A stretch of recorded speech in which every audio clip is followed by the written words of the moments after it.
কৃষ্ণ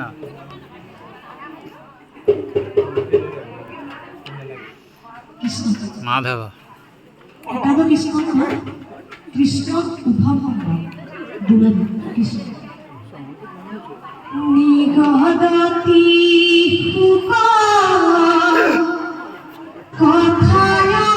কথায়ন্তরে ভুনানি পরীক্ষিতা পরম ভক্ত উদ্ধবে বুঝিলা কৃষ্ণর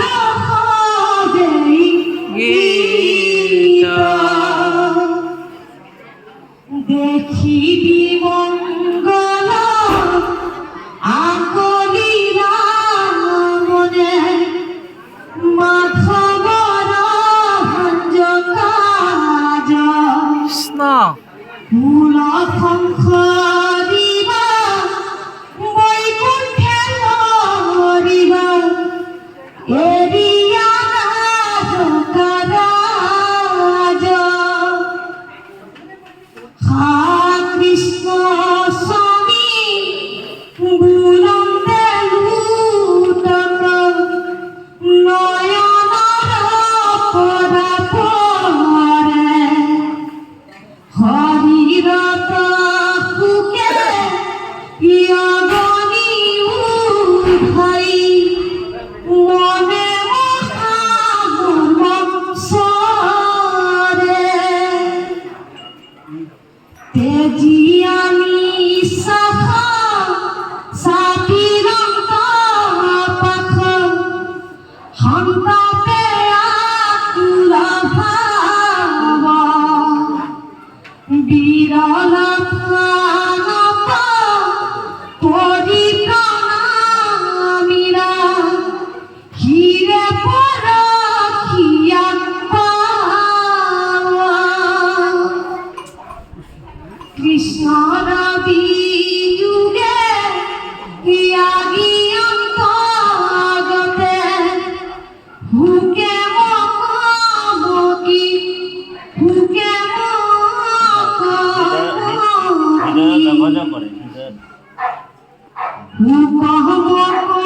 মকি করন্ত অনন্ত নয়নর নিরঞ্জরে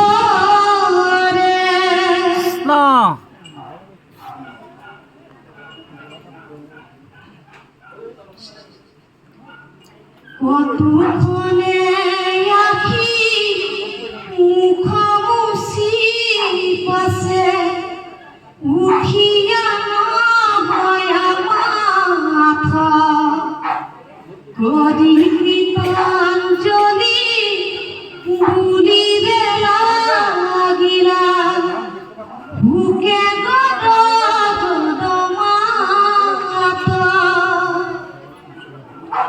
বংশ বংশরি এরি ভূমি তুমি যাইবা জানি আমি ঋষি খাপ বাপ বৃথ নকরিলা শিখে তু জগত স্বামী তোমার শরণ নে দেখি জনকু থাকিবে না পারু ঘরি তুমি এরিলা তো সারিতা প্রভু প্রিয় বৈশে যাইবু মরি তুমি তা পুণ্য তুমি দিনে পুণ্য দেখুই তুই জগত কাপুন করু শরণ ধরু নিয়ুকু কলগত তোমার শরণ পঙ্কজ পূজিবে অত পুণ্য পাইলু না বাপ জগন্নাথ নকরায়নাথ ভগত তুমি ত্যাগ কৃষ্ণ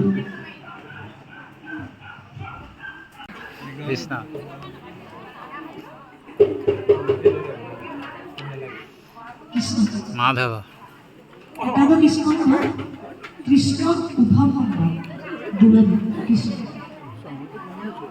নিগদতি কথায় অন্তরে গুণানিত পরীক্ষিত পরম ভগত উদ্ধবে বুঝিলা কৃষ্ণ কৃষ্ণর হৃদয় গীত দেখিবি মঙ্গল আকলিলা মনে মাধবর ভঞ্জ কাজ কৃষ্ণ কুল সংসারিবা বৈকুণ্ঠে লরিবা এরিয়া রাজ হা কৃষ্ণ স্বামী বুলন্দে লুটক নয়নর পরাপরে হরিরত কুকে ইয়গনি উঠাই মনে মহামৎসরে তেজিয়ানি শাখা সাপিরন্ত পাখ হন্তাপে আকুলা ভাব বিরল প্রাণপ পরিপ্রাণামিরা হিরে পরখিয়া পাওয়া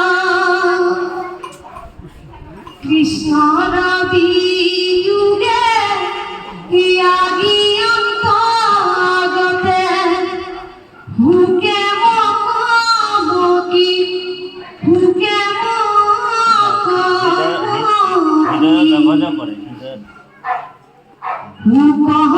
হুকমকি করন্ত অনন্ত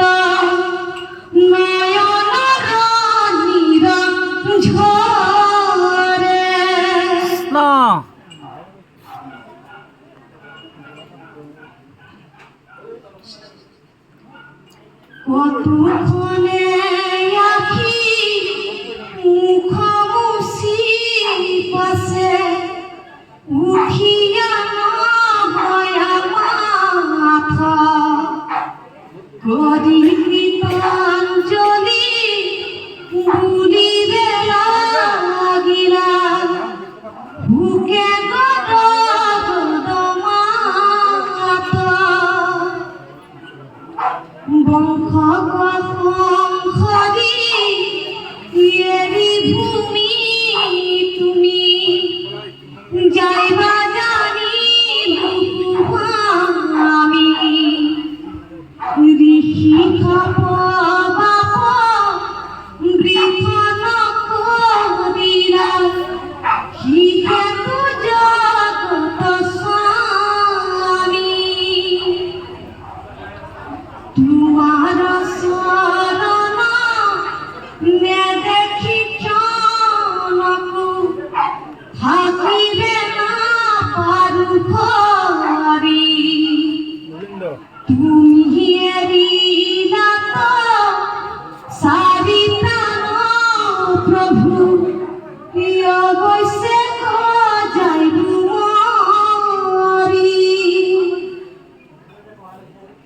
তুমি তাপন্য তুমি বিনে পুণ্য দেখো ইটো জগত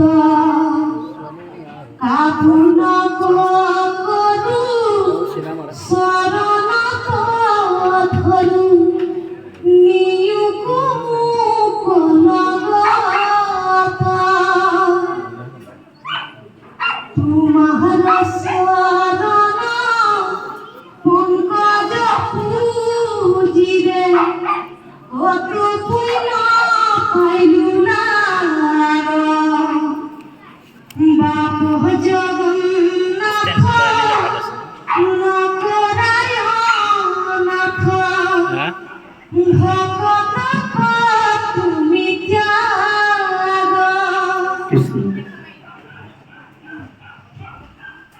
তিনিটা বস্তু মহাপুণ্যৰ ফলত লাভ হয়। প্ৰথম হৈছে ভকতৰ হং, সাধুৰ হং। এইটো মহাপুণ্যৰ ফলত লাভ হয়।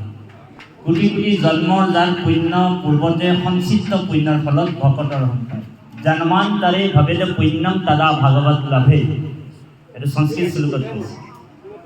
জন্মে জন্মান্তৰ যাৰ পুণ্য পূৰ্বতে সঞ্চিত হৈ আছে সেইসকল ব্যক্তিহে কৃষ্ণ কথাত কাণ পাতি শুনে। দশম স্কন্ধৰ আৰম্ভণিতে মহাপুৰুষ জগতগুৰু শ্ৰীমন্ত শংকৰদেৱে কৈছে পদবন্দে এ ৰাম শতকোটি জনমৰ হে মহাপাপ চয় যিটো মনুষ্যৰ নিৰন্তৰে ভৈলাক্ষয় কৃষ্ণ হিজন কৃষ্ণ কথা শুনিবাক পাৰে পাপীৰ কাণত পাপে গুচি হেন তাৰে। শতকোটি জনমৰ মহাপাপচয় যিটো মনুষ্যৰ নিৰন্তৰে ভৈলাক্ষয় হিজন কৃষ্ণ কথা শুনিবাক পাৰে পাপীৰ কাণত পাপে শুচি হেন তাৰে। বোলে পাপীয়ে কৃষ্ণ কথা শুনিবলৈ সুবিধা নাপায়। এই পাপীজনক যদি ঘৰত গৈ কিনি আমাৰ জিনু গগৈ বাপে নিমন্ত্ৰণ দি আহিলেও তেওঁ ইয়ালৈ আহিব নোৱাৰে। শৰাই এখন দি জানু পাৰি পাৰি আঁঠু লৈ লৈ, জানু পৰা মানে আঁঠু লোৱা, আঁঠু লৈ লৈ কয় যে আমি আসন প্ৰতিষ্ঠা অনুষ্ঠান পাতিছোঁ, নাম প্ৰসংগ হ'ব, ভাগৱত পাঠ হ'ব। তেখেতক গৈ কিনি যদি নিমন্ত্ৰণ কৰি আহিলেও কিন্তু এই স্থানলৈ আহিব নোৱাৰে। কিয় আহিব নোৱাৰে? ভগৱন্তৰ বিশেষ কৃপা লাগিব সাধুৰ সং পাবলৈ।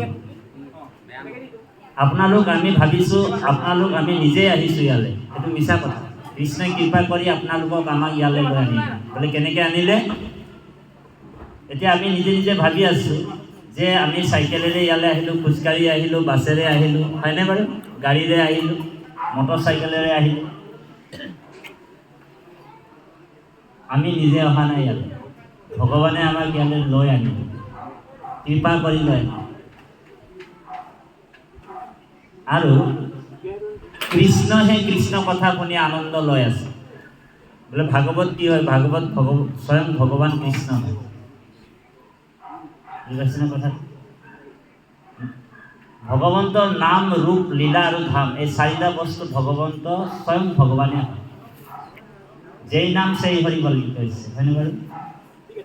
আকৌ ৰামস্য নাম ৰূপঞ্চ লীলা ধাম পৰাৎ পৰমম এতো চতুষ্টয়ম নিত্যম সচিদানন্দ বিগ্ৰহ বুলি কৈছে। এই চাৰিটা বস্তু ভগৱন্তৰ বাহিৰে পৃথক নহয়, নাম ৰূপ লীলা আৰু ধাম। সেইকাৰণে ভাগৱত কোনো গ্ৰন্থ বা শাস্ত্ৰ কিতাপ নহয়, ভাগৱত স্বয়ং ভগৱান কৃষ্ণ। ইদম ভাগৱতম নামম পুৰাণম ব্ৰহ্ম সমন্বিতম, পদ্মপুৰাণত কৈছে যে ভাগৱত স্বয়ং ব্ৰহ্মৰ স্বৰূপ বুলি কৈছে। ব্ৰহ্মৰ স্বৰূপ মানে স্বয়ং ভগৱান কৃষ্ণই হয়, শব্দময় বিগ্ৰহ।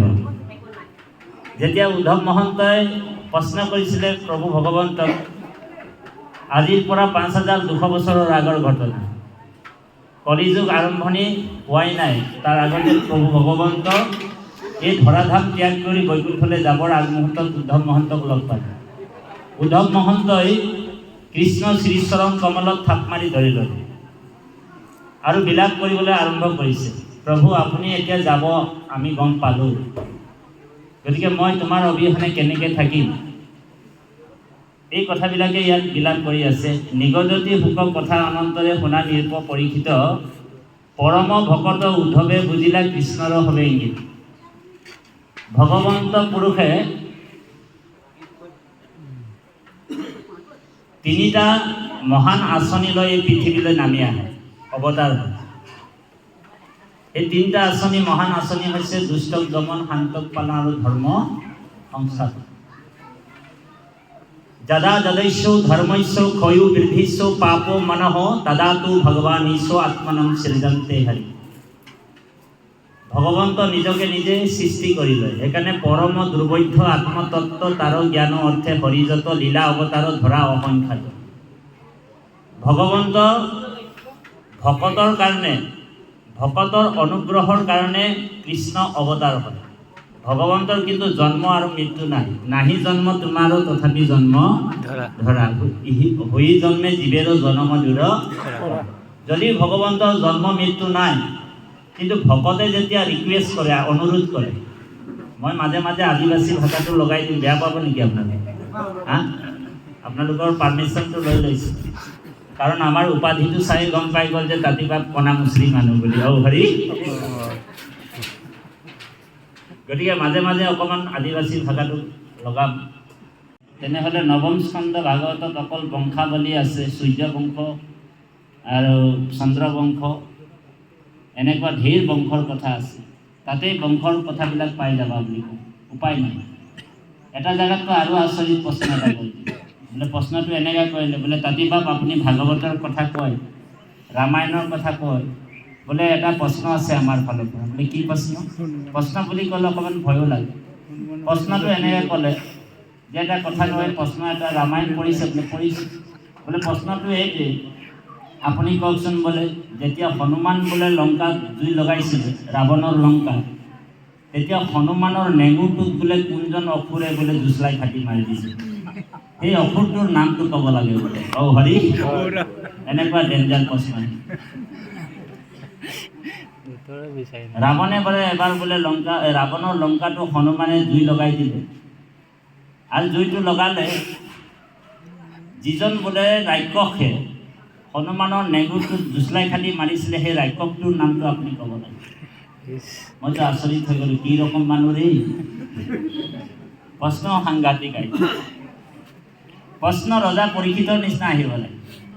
ৰজা পৰীক্ষিতে ভাগৱতত প্ৰথমে শুকগুৰুক প্ৰশ্ন কৰিছে, আতা পিচ্ছামি সংসিদ্ধি নাম যোগী নাম পৰমম গুৰু পুৰুষয় য়ৎকাৰ্য মিৰিয় মানৈশ্য সৰ্বদা। ৰজা পৰীক্ষিতে উত্তম প্ৰশ্নটো কৰিছে, জগতৰ হিতৰ প্ৰশ্ন। কি বুলি কৈছে?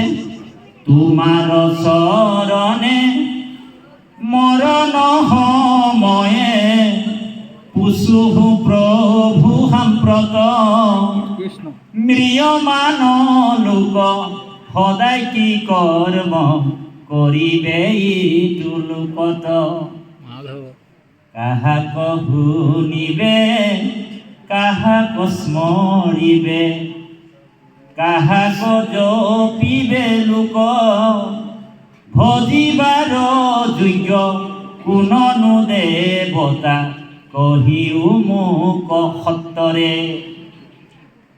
ৰজা পৰীক্ষিতে জগত কল্যাণৰ প্ৰশ্ন কৰিছে। তোমাৰ চৰণে মৰণ সময়ে পুছু হো প্ৰভু সাম্প্ৰত মিৰিয়মান লোক সদায় কি কৰ্ম কৰিবে এইটো। আমি সকলোৱে মৰিবলৈ গৈছোঁ, অকল ৰজা পৰীক্ষিতৰ কথা কোৱা নাই। ৰজা পৰীক্ষিত মৰিব যেনিবা 7 দিনৰ ভিতৰত, আৰু আপোনাৰ মোৰো 7 দিনৰ ভিতৰতে সময়, হয়নে বাৰু? সোম মংগল বুধ বৃহস্পতি শুক্ৰ শনি এই 7টা দিন আমাৰো, আৰু ৰজা পৰীক্ষিতৰো 7টা দিন। কাৰণ 8 নম্বৰ দিন কোনো কেলেণ্ডাৰতে নাথাকে। অ হৰি, থাকে নেকি? 8 নম্বৰ দিন আছে নেকি কাৰোবাৰ হাতত? নাই নহয়। ৰজা পৰীক্ষিতো মৰিব 7 দিনৰ ভিতৰত, আপুনি মই মৰিব লাগিব 7 দিনৰ ভিতৰত। জীৱনৰ এটা দিন, আজিৰ দিনটো আমাৰ পাৰ হৈ গ'ল। সূৰ্য উদয় আৰু অস্ত যোৱা মানে আমাৰ জীৱনৰ এটা দিন কাট খাই গুচি গ'ল, আয়ু কাট খাই গৈছে। আজিৰ দিনটো কালিলৈ ঘূৰি নাহে, উভতি আহিবনে? সেইকাৰণে ভকতসকলে কালি মৰিম বুলিয়ে আজিয়ে ভকতি কৰি লয়। আমাৰ জীৱনটো কোনখিনিত কেনেকৈ পাৰ, হাতে বাটে ঘাটে প্ৰাণ ওলাই যায় কোনো ঠিক নাই, হিচাপ নাই। ভক্ত প্ৰহ্লাদেও কৈছে দৈত্য শিশুসকলক, দুৰ্লভম মনুষ্যম দেহা, মানুহৰ জন্মটো বহুত দুৰ্লভ, পাবলৈ বহুত টান। এইটো গল্ডেন চান্স দিছে আপোনাক মোক।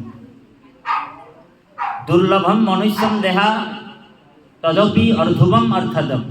কিন্তু চাবা আকৌ, তদপি মানে কিন্তু, অৰ্ধুৱম অৰ্থদম, আজি আছে কালি নাথাকিবও পাৰে, কচুপাতৰ পানী। কুমাৰো আচৰি প্ৰাক ধৰ্মানী ভাগৱত, কৰিও কুমাৰ কালে ভাগৱত। গতিকে আমাৰো মৰণ আছে 7 দিনৰ ভিতৰত, ৰজা পৰীক্ষিতৰো মৰণ আছে। আমি সকলোৱে মৰিবলৈ গৈ আছোঁ। উত্তমৰো উত্তম প্ৰশ্ন ৰজা পৰীক্ষিত।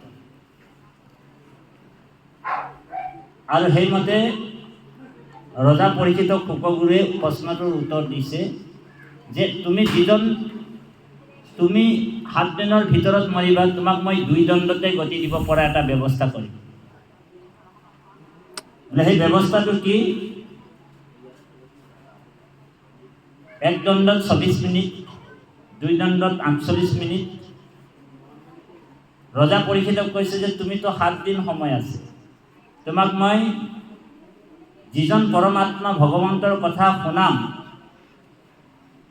স্মৰণম মাত্ৰেনো জন্ম সংসাৰ বন্ধন বিমজ্জতে, যাৰ নাম লোৱাৰ লগে লগে জন্ম সংসাৰ বন্ধনৰ পৰা জীৱই মুক্ত হ'ব পাৰে, তেনেকৈ এজন পৰমাত্মা ভগৱন্ত কৃষ্ণৰ লীলা চৰিত্ৰ তোমাক 7 দিন শুনাম, তুমি শুনিবা?